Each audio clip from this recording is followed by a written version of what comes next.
Our preview for the 2025 Chargers, their offseason in 60 seconds. Extended Rashawn Slater, 4 years, $114 million, $92 million guaranteed. He is now out for the season. Brought back Khalil Mack, 1 year, $18 million. Retained Elijah Molden at safety, 3 years, $18.5 million. About $13 million guaranteed. Signed Mekhi Becton, offensive guard, 2 years, $20 million, $7 million guaranteed in free agency. Brought in Dante Jackson, the cornerback, 2 years, $13 million, $7 million guaranteed. Brought back Keenan Allen, 1 year, $3 million. Small deals for Bradley Bozeman, Najee Harris, Tyir Tart, and Mike Williams, who retired. Notable draft picks: Helman and Hampton, 22nd overall at running back. Wide receiver Trey Harris, 2nd round, 55th overall. Defensive tackle Jamari Caldwell, 3rd round, 86th overall. Losses in free agency include Joey Bosa, Christian Fulton, Josh Palmer, and Poona Ford. Derek, what are you excited about watching with the 2025 Los Angeles Chargers? I'm pretty excited about the idea that Helman and Hampton might be like one of those guys. Like, he just looks like he is. I know the step off the bus team is like can be overrated sometimes, but you just look at the way Helman and Hampton is built and you're like, oh my God, that guy is going to be one of the best running backs in the NFL. And then like I really loved what he was in college, like his patience, his footwork for a guy his size. He's super explosive. And he's not just a runner, like he's a good pass protector. He's a good pass catcher. Like he can do everything for them. And so I think we came into this year a little bit like, okay, is he going to split time with Najee Harris, all this stuff? Because Greg Roman kind of loves to do that, even if he has a guy. I don't know how much Najee Harris is going to play this year. And so it's pretty much just Helman and Hampton and a bunch of guys. There's a chance that Hampton gets like 350 touches and is awesome. And I'm excited to see that. Dave, as the resident college football watcher among this group, how excited are you to watch Helman and Hampton as an NFL player? I'm so excited, Robert. And it fits in two ways. Number one, college football ties into this in the bigger picture too, because where's Jim Harbaugh coming from? And I just imagine, I know he's been in the NFL for a year now, but still, I just imagine Jim Harbaugh, the Michigan man, looking out on this NFL 11 personnel, nickel is the new base world with just utter disgust.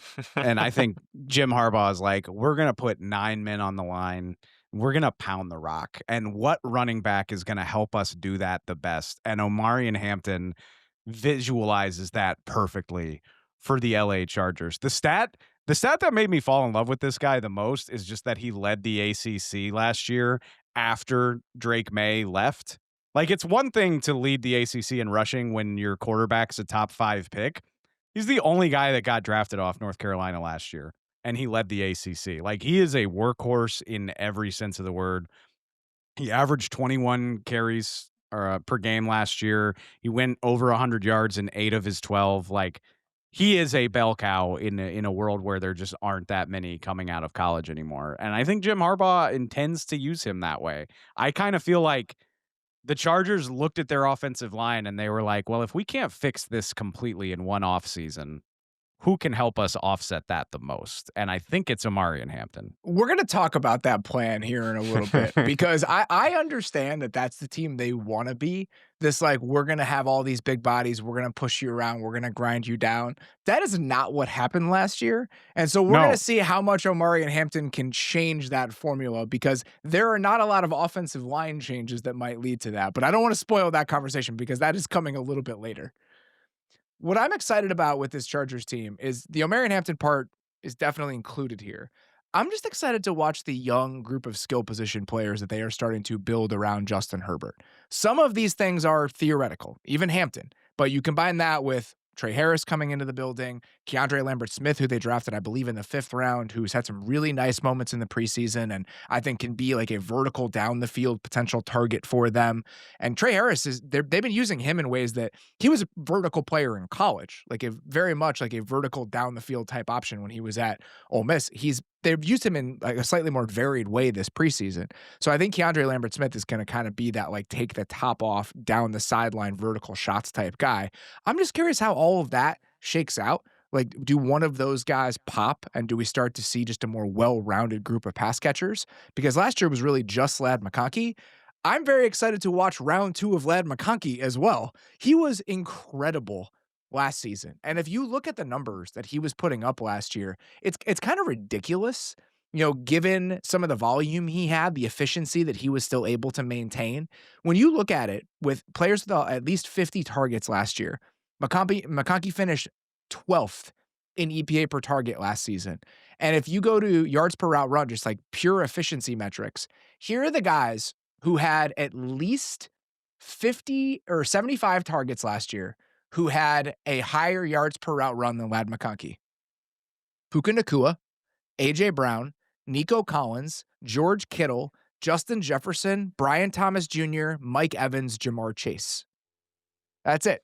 So, like, Pro Bowlers is Yes. pretty much the bar. Most of the names you just said have been at least some form of all-pro, like at least once in their career. And then Brian Thomas Jr., who was an absolute force of nature as a rookie. Yeah.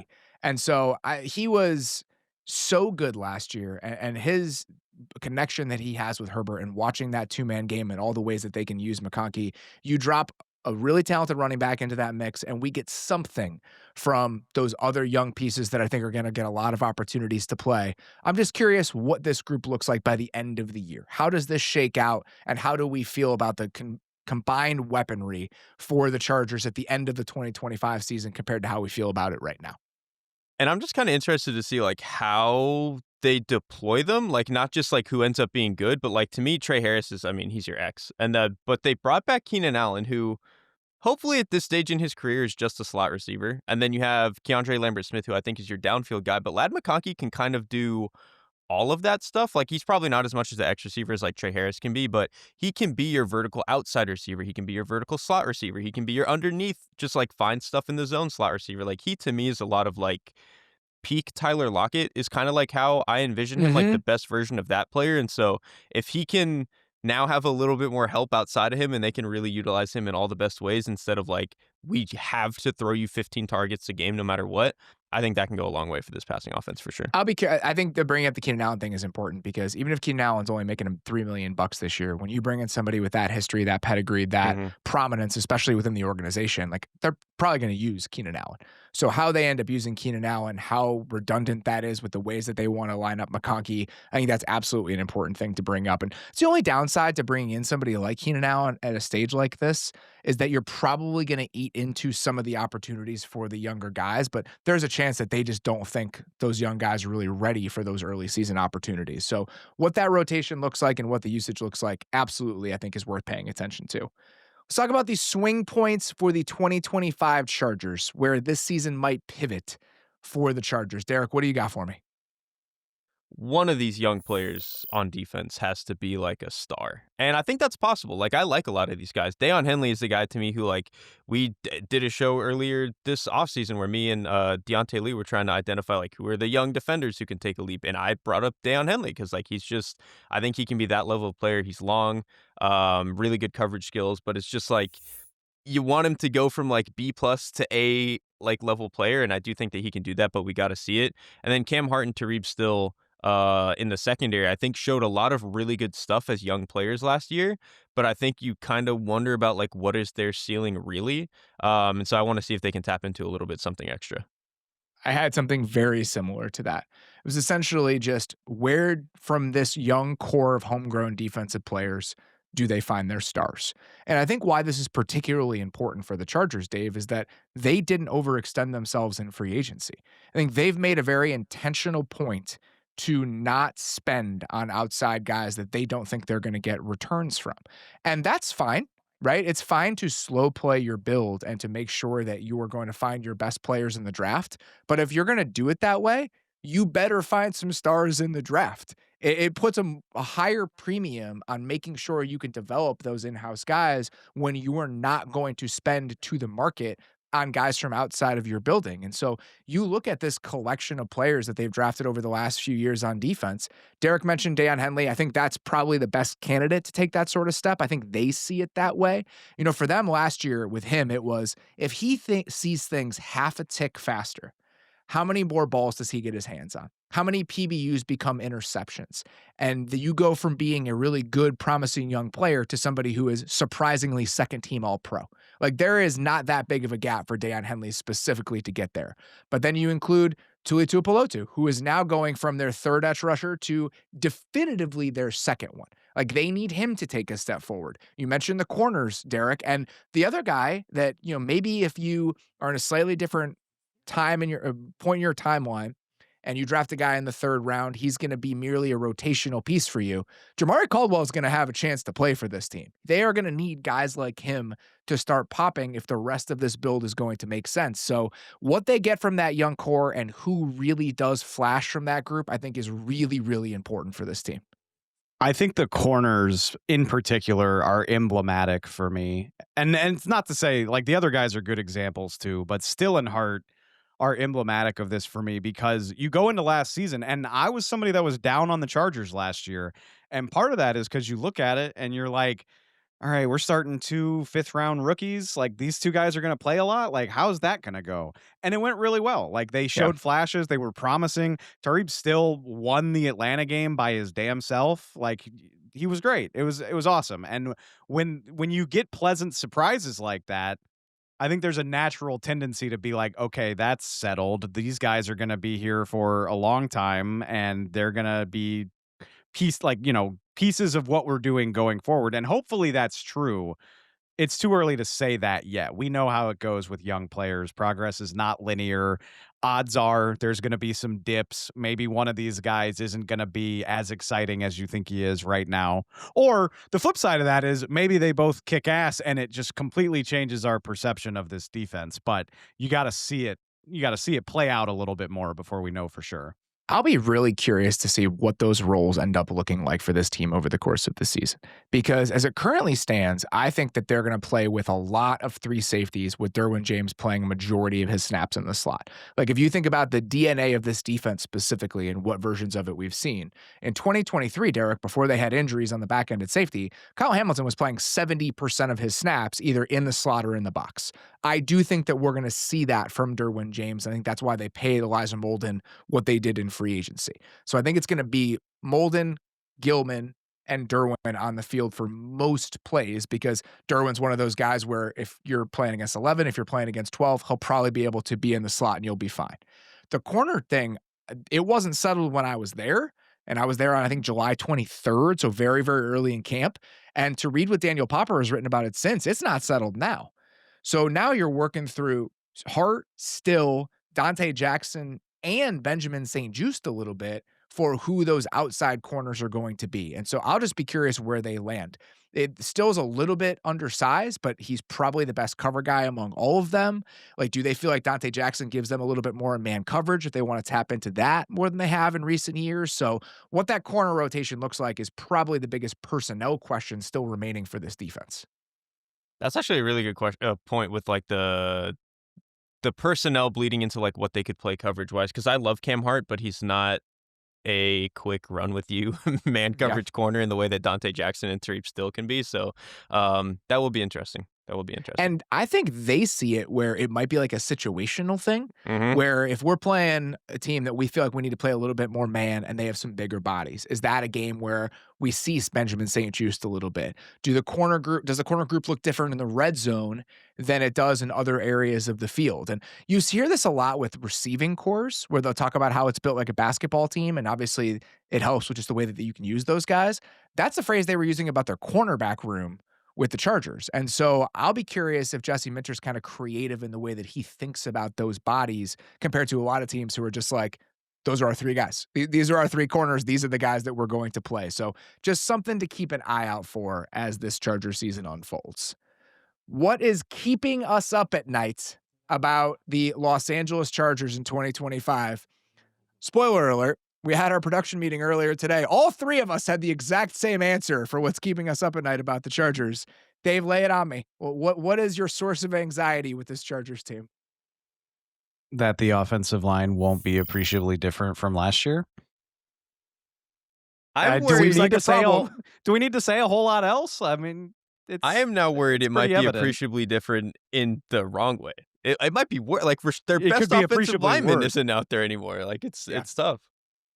You're at a spot now where Mekhi Becton has missed the majority of training camp. I think he started working back into team drills about a week ago. I haven't really read anything definitive about how much he's been practicing, but he missed the majority of teamwork during training camp. And this is not somebody with a clean injury history. So if Mekhi Becton misses a handful of games and Jamari Sawyer has to play right guard, apparently he has looked a little bit better this year. He's lost a little bit of weight, but let's say that happens. Then all you're doing is you're sliding in Bradley Bozeman for Will Clapp at center, and you're likely downgrading a little bit, or at least making a lateral move from Rashawn Slater to Joe Alt at left tackle from what the 2023 Chargers offensive line looked like. And that is a particular problem when you combine it with the results from last year.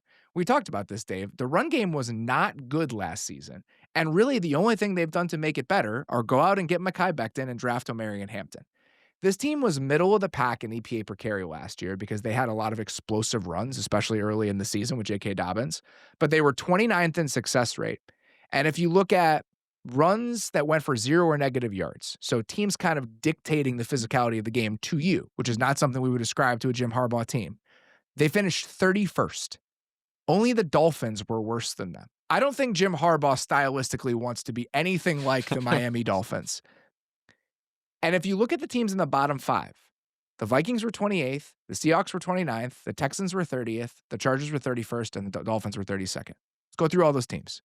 The Vikings have 60% new starters along their offensive line. The Seahawks have 40% new starters and fired their offensive coordinator. The Texans are going to have 80% new starters and fired their offensive coordinator. And the Dolphins have 3 new offensive line starters. The Chargers are essentially, we got Mekhi Becton and Omarion Hampton, everything else is going to be fine.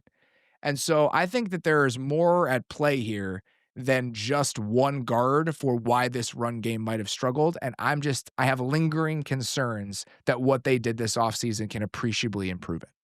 What sucks is I liked it a hell of a lot better before you lose Rashawn Slater. Like, Yes. it was still, they didn't do a ton, but I thought they did enough. Like Mekhi Becton playing next to an ascending top 10 pick in Joe Alt, that's great. And then obviously you've got Slater. You could have taken a guard. I'm looking at the draft order right now. Like, you could have taken Donovan Jackson if you really wanted to instead of drafting Omarion Hampton. But with the talent at tackle and then adding Becton, I was on board with the running back. But now it's just circumstance where you lose an all-pro tackle and now everything's in disarray. I'm not even worried about Joe Alt, which is a crazy thing to say. Like, I'm not worried about him playing left tackle full time. I'm just worried about the domino effect that it has on everything else. Like, Trey Pipkins is like Barney in the Simpsons scene where Moe throws him out and he pops up back behind him. You know what I'm talking about?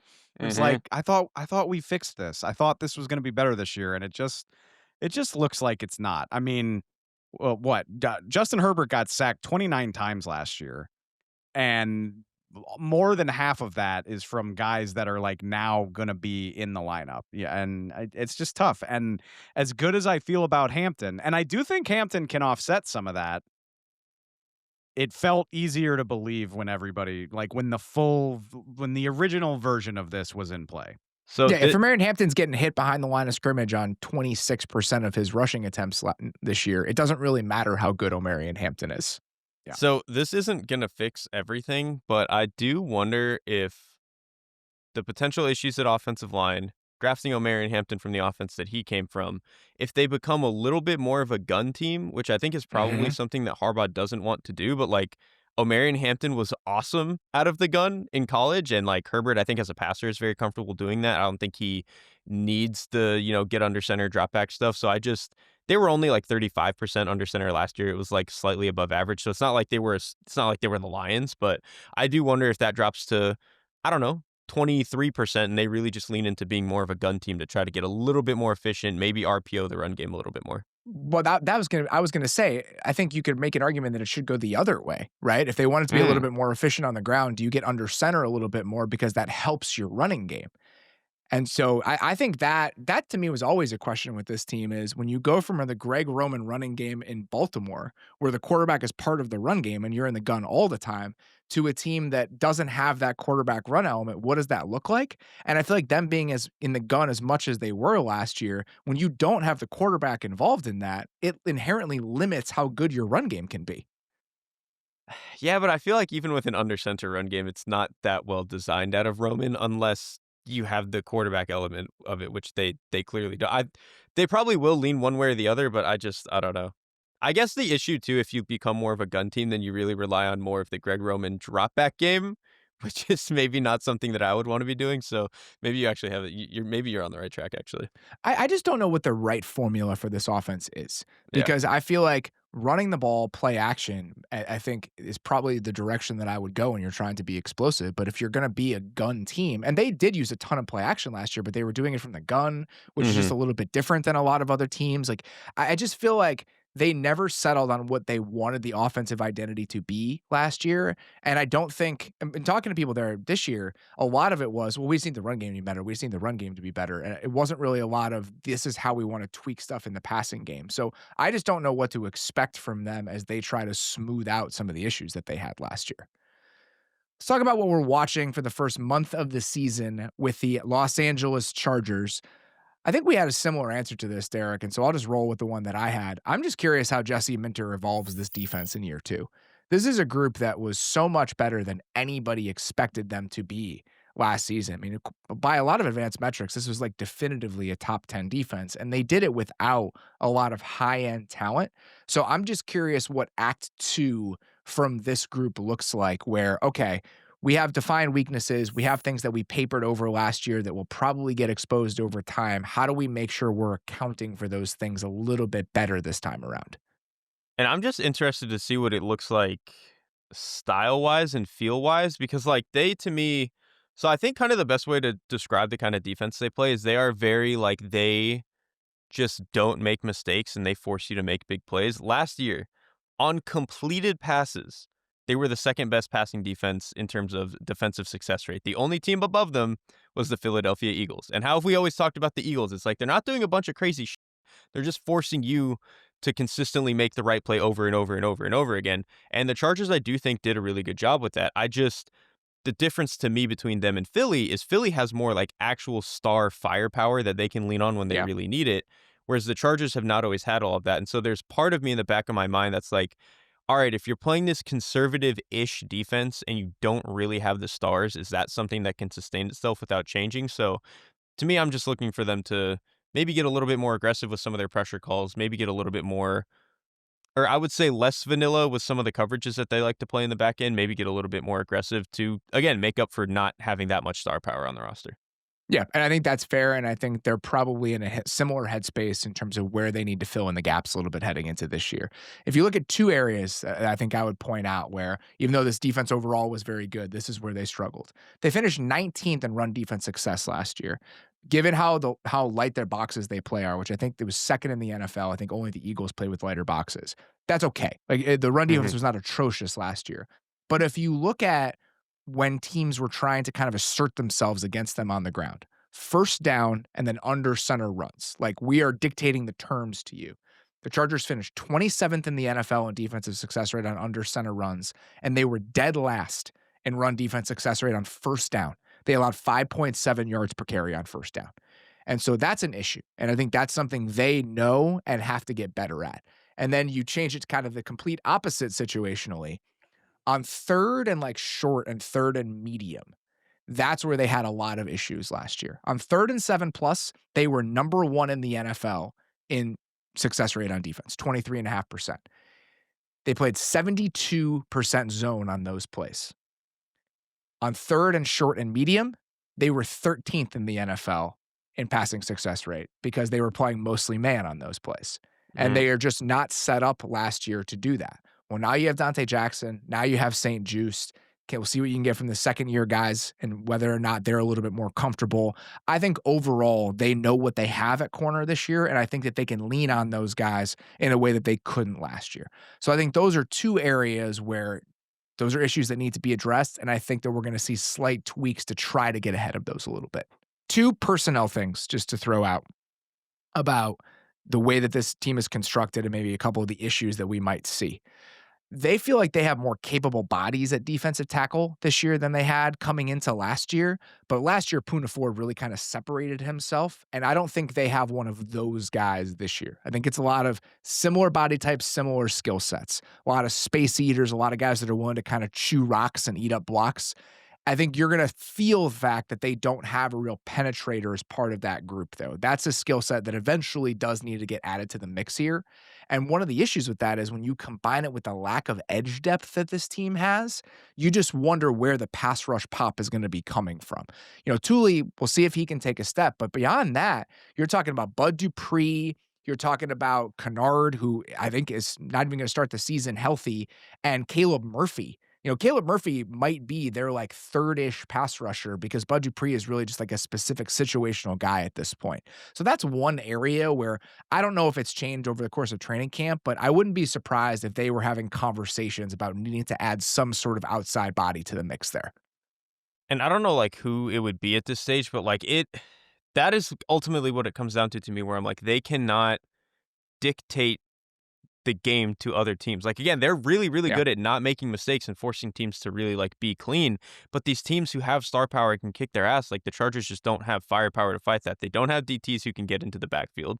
The edge room outside of Khalil Mack is pretty thin. And then they don't have a corner who can like run with you and just be like, we gotta shut down AJ Brown on this play. Like, you got to just go man to man with him. Like, they just don't have any of that. And so this, to me, this is how I felt last year, and this is kind of how I felt this year. They are a really, really good defense for everyone that's like not a top 8 offense. And then when you have watched to play that one Bucks of those game last year, just think back to what that Bucks game felt like last year. The Bengals were dropping bombs on them. Like, these teams that have the right quarterbacks can just kind of go nuclear on them. And that is, I still have the same exact concern. Let's talk about what success looks like for the 2025 Chargers. David, what do you got for me? Something I try to keep in the back of my mind with the Chargers is I really applaud their approach. Like, it would be easy to be reckless after you had a surprisingly good season. Joe Ortiz and Jim Harbaugh remind me of like if you won a big scratch off, let's just say you got like 30 grand in the scratch off. They decided to pay off their car note instead of getting a new grill or buying a speedboat, which, like, good for you. That's really smart. Pay off your car. But you probably really want a speedboat and a nice grill in this game, right? Like, where's the badass receiver? Where's the badass edge rusher? So I'm tempering my expectations for them. But like, even if that's a good thing that they've been responsible, you still got to get results at the end of the day. So I don't have super high expectations for this team, at least relative to like the AFC hierarchy. I think it's fine if they take like a small step back.